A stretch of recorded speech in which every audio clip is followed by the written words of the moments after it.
last episode, we talked about God meeting us in our spaces and in our places. Wow. You better rhyme. Places and the spaces. That's it. But this episode, I genuinely believe God have to meet us here for this one. We are talking about our sacrifices, and some things are going to come up, like boundaries and the things that we have to sacrifice and prioritize. Yeah, this one is going to be interesting. I am ready for us to dive into this one. I am breathing because I think I'm going to come in with full heat. Oh, no. I wish I had the little sound of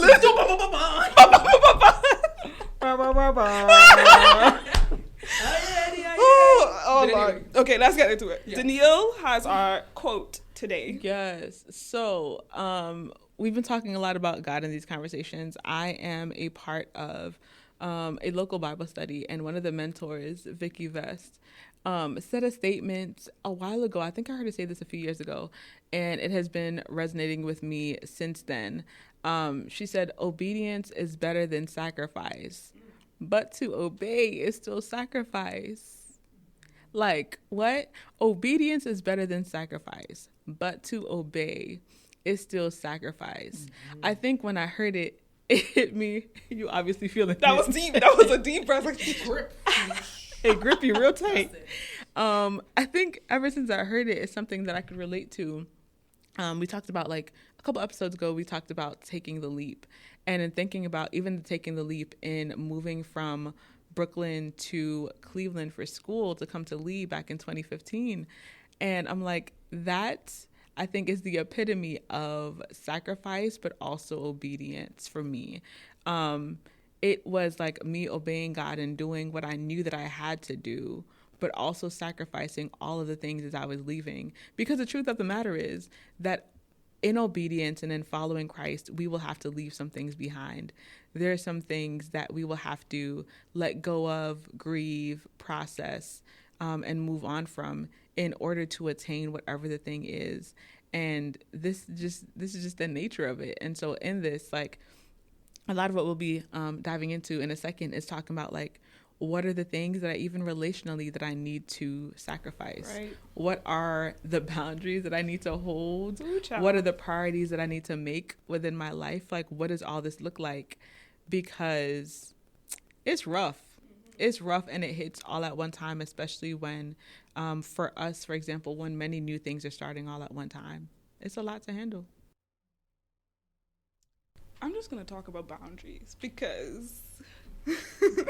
It looked like it's hurting you real bad. No, it isn't hurting, but I've always been somebody who believed in having firm boundaries. That don't mean that I always kept my boundaries, but I think it's important that we talk about boundaries a little bit. One of the things we talked about before, just in conversation, was how boundaries are not just for others, but for ourselves. So the importance of what boundaries, like keeping our boundaries for us.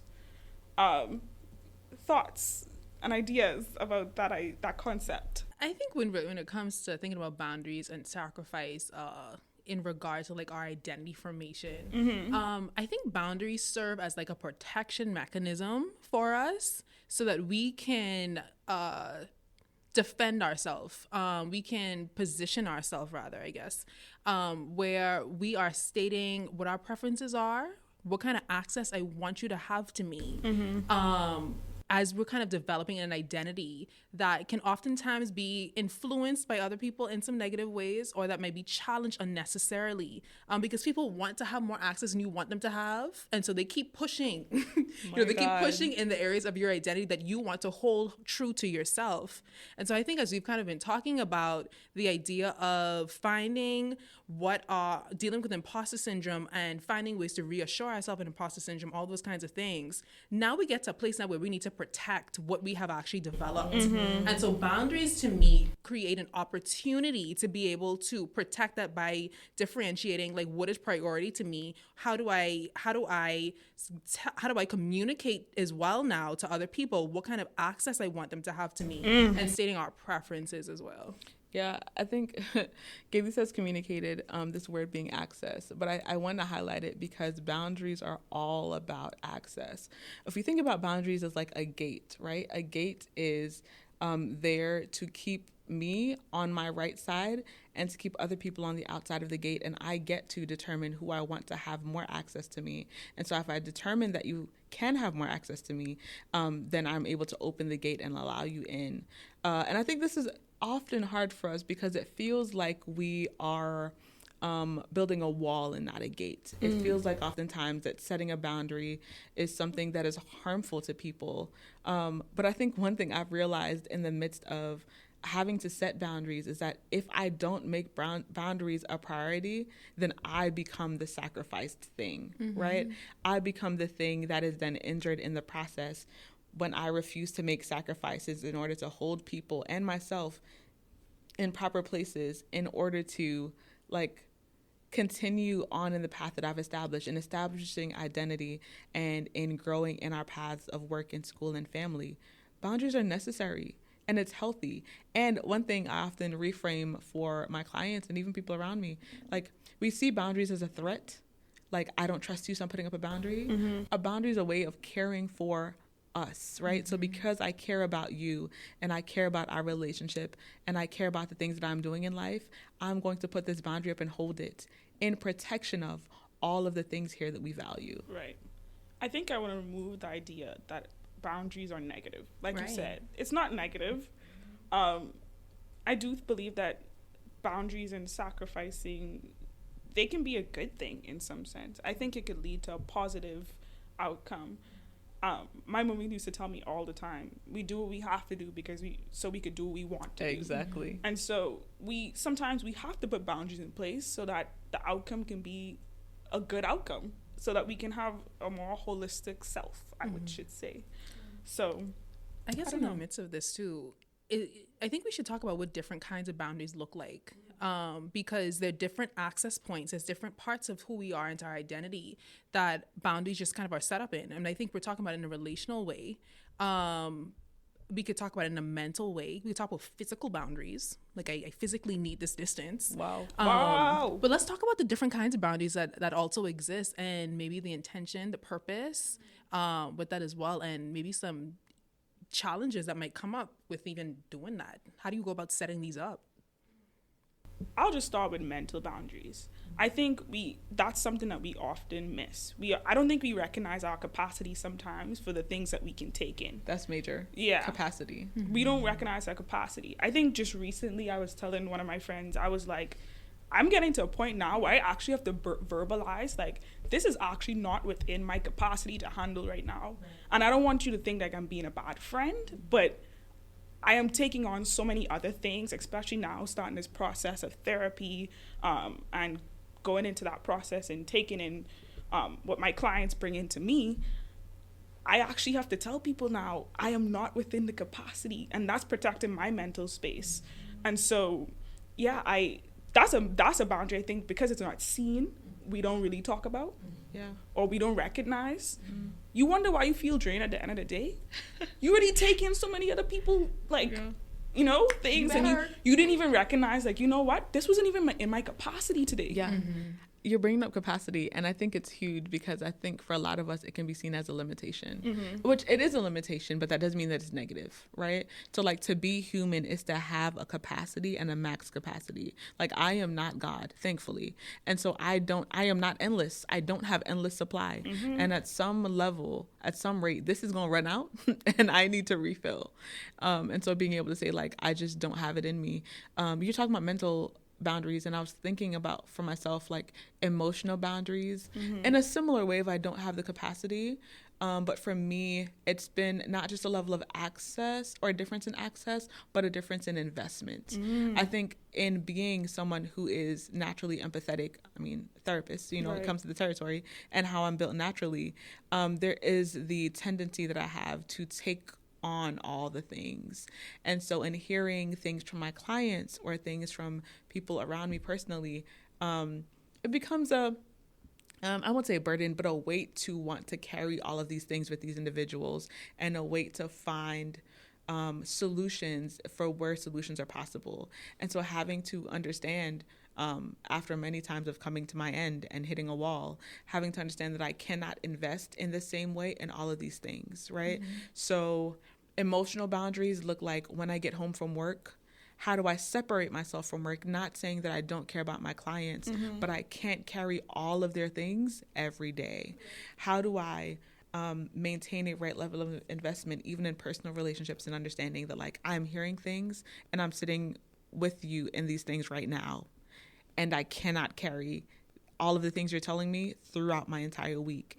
And so kind of, for me, maybe as much as possible, mentally compartmentalizing for the sake of my own sanity and well-being, along with putting an effort to take time to check with, like, how am I as I'm carrying all of these different layers of things. I was just having a conversation with my therapist recently about compartmentalization. Like, how do I take the things that I have in my personal life and soon to be professional life and compartmentalize them and not kind of have them mix in where I am at the point where I am constantly overwhelmed. Mm-hmm. So I think that's something that is constantly for me being figured out. Mm-hmm. Yeah, I think there's a portion to doing relationship with ourselves and doing our relationships with others that requires us to be intentional about self-care and preserving my energy in a way that helps me not to burn out, that helps me to be able to pay attention to all of the emotions that are going on within me. And these are the things that we use to help us to inform what kind of boundaries are needed. Mm-hmm. We can decide, like, maybe I need a physical boundary, maybe I need an emotional boundary, I need a relational boundary, whatever those things are, by identifying the kind of impact that it's having and recognizing what would actually be helpful in that moment, rather than having ourselves in this constant cycle of trying to exert energy that is just not eventually at the end of the day serving us well. And so I think that's another part of it as well, that I think this is an intentional part of our journey that we need to give voice to as well. Yeah. As we were talking, I was thinking about, you asked about mental, emotional, and physical boundaries. Mm-hmm. And here's the thing that I think it's true. So y'all lean in, this is for free. But I think often when we feel the need to set a physical boundary, it is because there is a need for another type of boundary, right? So oftentimes, more often than not, I think that we set physical boundaries. There are abusive things and things of that nature that I think need physical boundaries. That's very clear. But more often than not, I think I see people who set physical boundaries because there is an emotional or mental boundary that needs to be set and they don't know how. Mm. And so the easiest way to set a mental and emotional boundary is to set a physical boundary, because it's a representation of the space that I need from you. Mm-hmm. And I don't know how to say, I can't do it today, right? Mm-hmm. I don't know how to say, like, I can't handle it, I don't have the capacity. So what I will do is not come to your house or whatever the case is in order to show you that I can't do this with physical separation. Again, it's all identifying, like, what the need is. And so being able to check, like, what am I getting from not being around this person? What am I getting from setting a physical boundary? And what is it that I'm needing? And then how do I have or find the language to ask for what I'm actually wanting, as opposed to kind of sending subliminal messages in the way that we do often and hoping that somebody will get it when I stop coming around. Okay, so I have a question. Mm-hmm. Do you guys think at some point within a friendship or relationship that it is, depending on the situation, okay to sacrifice your boundary? What am I sacrificing for? That's a good question. I think I thought about it more on a situational basis. Like, what if they are in distress and you genuinely are possibly at that capacity? Do you sacrifice your boundary to help that friend in distress? Or do you tell them, I am at my capacity today. Good luck. Not good luck. This sounds like Godspeed. Like, my God. In my humble opinion, it's an answer that I don't have a one set answer for. I think it depends. I think if I have the extra, I'm willing to give the extra if you need it. Okay. If it is an urgent situation and I have the capacity to handle it, then maybe, until I can find you another resource. So if it's a certain situation and like you can't find access to someone else right now and I am the person, I'm fine with being that, and try to be cognizant not to hold it permanently, but to like, I will be the metaphorical ER until we can find you a room. The like crisis management type of situation. But if I'm being completely honest, I still don't do this super well. Okay. I was having a conversation with a friend last night, and talking through this aspect of like what I find within myself of selflessness and the ends to which I'm willing to go if I see a need, and the fact that like, is it good for other people? Yes. Is it helpful to me? No. And so the specific thing that you brought up to me feels iffy. Yeah. Because I will always take the opportunity to show up for another person if I have it. And I'm still exploring whether or not this should be the case, even though it is the case right now. Right. I second that, in that what you shared earlier on in your point, Danielle, with regard to wanting to explore all resources possible to meet the need. I guess one of the things that I have become more aware of within myself as time has gone on, and recognizing that I am in a helping profession, and I'm a resource to my clients, but I'm also a resource in many ways to my friends and family. I also need to be a resource to myself.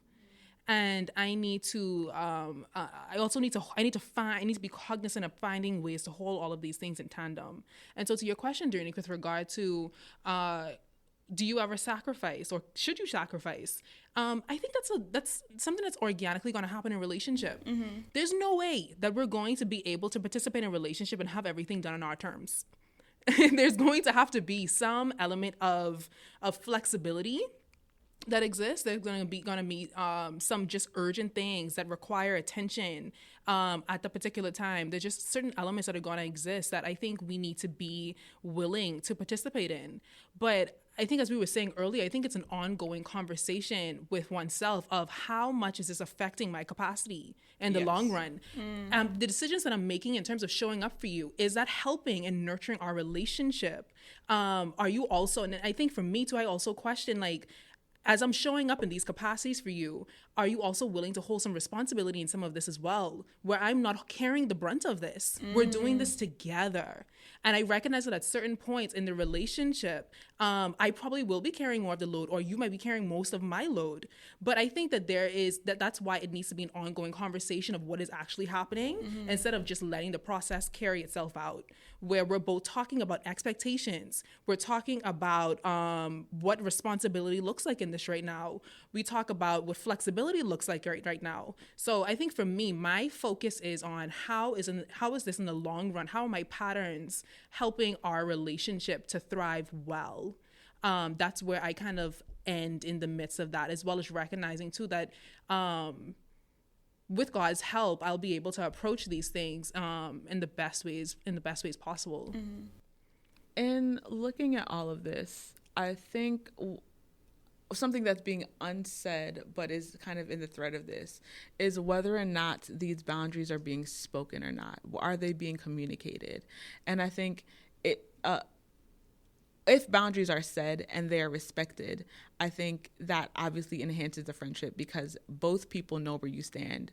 Now, some people can find this hurtful. Some people find it offensive. It's okay. Like I said, it's a protective measure.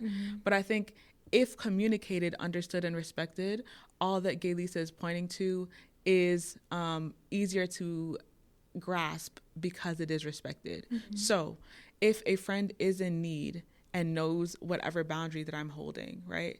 And a friend is in need, if the friend reaches out to contact me, they probably know that they are crossing a boundary, and know that that is not the norm, right? And so in my response, we know that at some point we will resolve and go back to whatever the norm is, but we are in a space of crisis. I think it's that kind of understanding and mutuality that helps to keep people holding their own level of responsibility and not feeling like they need to dump on you, right? Like I am not a dumping ground. I am not the thing. Just because I'm a therapist doesn't mean that I can hold it all. And so that allows that kind of boundary, knowing that like, yes, I'm your friend, but I'm not your therapist. But if you need one, I'll help you find one. If you need social support, I'm here. But there is a time where I will find another resource for you, a pastor, a therapist, a professor, somebody. That kind of understanding and mutual understanding and mutual respect helps all of this flow easier. I have to be less, not less rigid, but less vocal consistently about my boundaries if you hold them and you respect them well. Right? Like I don't have to always remind you where you are and tell you where you stand and tell you where you stand again. If you respect that that's where you stand and it's out of a place of love. And so how do we do this in a collaborative way? You speechless. Because y'all make it sound like it's possible. It is possible. But I think y'all gave beautiful ways of saying like, this is how this can be done in a respectful and kind and loving way. Because I always think we set boundaries and we come at it in a tough way. Like we ready to fight if our boundaries aren't respected. But I like how you talk about it and being in a collaborative way. It is. It's really two-sided. Like it's not to keep people out. It's to keep this going in a healthy way. Like because I care about you in this relationship, it goes in a healthy way. And I think too, like there is an aspect of these boundaries sometimes that are held permanently and sometimes they're for a season, right? And so there may be some times where like right now we are in the thick of it, right? We're doing school and work and extracurriculars all in the midst of it. And so my boundaries now are probably like more pronounced than they are generally because I recognize again that I have limited capacity in this area. But when I graduate, eventually, praise Jesus, right? I will still have boundaries, but they may not be as rigid as they are right now because my stage of life will be different. And so the things, again, with a mutual level of understanding, those around me knowing that, okay, she's in a specific season of life right now that demands a different amount from her, demands a different level of energy and effort from her. And I need to respect that and know that I can't always see her every weekend or I can't talk to her all the time. No love lost, just don't have it, right? And like, but when the gate is open, the metaphorical gate is open, then fine. This doesn't always have to be the case, but that doesn't mean that it's a negative thing. And I think in those instances when boundaries are set and they feel like, oh no, you restricted me? How dare you? How dare you? How dare you? How dare you restrict me? Do you know who I am? Do you know who I am? And the priority that I should hold. You know, these are the people be going, y'all. That's how they be reacting. I think when you end up She trying to at me, and I respect that. I didn't say nothing, y'all. Y'all are witnesses. I did not say that. But I think to that point, and all that we've been talking about, because I think it's important to highlight too that it isn't always a great grandiose experience of being able to just set these things. And there's some people who will fight you, and I wonder if that's maybe just an opportunity to reevaluate your relationship with the people. Girl, because you know if they cannot value your values, if they cannot see the season that you are in and the need for protection, we're going there and today. the access. Maybe that is a space, and I mean in all honesty, to reevaluate your relationships because the relationships around you will impact your mental capacity, will impact your whole well-being. And I think it's important to ask yourself, is it worth it? So that's all I'm going to say on that. Again, with the dropping of the mic, man. Yikes. But for real though, like a huge part of how we choose to set boundaries is asking ourselves, what are our values and where do these things need to stand? And in this season of life, as we've said, like our education and profession is of high value, and that's where a lot of our focus is. That doesn't mean that if we're setting boundaries that we value friends less, but I understand that for right now, this demands my attention. And so these things get valued over some other things. What are our values? What are the things that I'm choosing to spend my time on? Do I value myself enough to spend time on myself? Do I value my own well-being enough to be like, no, I can't go out today. I need a night that's just home by myself, just decompressing my mind. What are the ways that we lean into what we value and the sacrifices that need to be made in order to get what we want? With that being said, too, I don't want to assume that everybody even know what their values are. So this is just my question. this is just my caveat here to say, probably let's explore our boundaries a little bit. Not our boundaries. Our values. Our values. Our values. Let's explore our values and kind of sit down with ourselves and figure out what are the things that we truly value and do they align with the people around us? And are we willing to make the sacrifices? Are we willing? That's it. To make these values sustainable. But yes, I don't know. I think we can wrap up here. Do they line up with the people around us? Do they line up? Do they? Do they line up? And that's often what makes a difference. It is often what makes a difference. We talked about support in previous episodes, but I think having people around us who value what we value helps them to support us well and helps these boundaries to be okay. And so sacrifices, we feel the permission to set boundaries and permission to make sacrifices because everyone around us values what we value and supports us in the ways necessary in order to make it to the next. So it's a journey. It's a lot. It's a lot, but I think, like, again, this is a necessary part of the process. We've been talking about growing pains and the way that these things are just necessary, that we try to be obedient in these places. But again, it is essentially requiring sacrifice. And so hopefully this week you all can start to ask yourself some questions concerning, like, what are my values? Number one. Number two, what are the things that I'm willing to sacrifice? Number three, what are the values of the people around me? Number four, what can my boundaries look like? Do I need mental, emotional, physical boundaries? And what does that look like practically? We know it's a challenge. We are currently walking through it. We have been walking through it. But we know that just like we have been able to make the sacrifices necessary in order to make it happen, as we're pursuing purpose, that you can do the same as well. Thank you so much for joining us again. And we will talk to you next week. Have a great one, guys. Bye.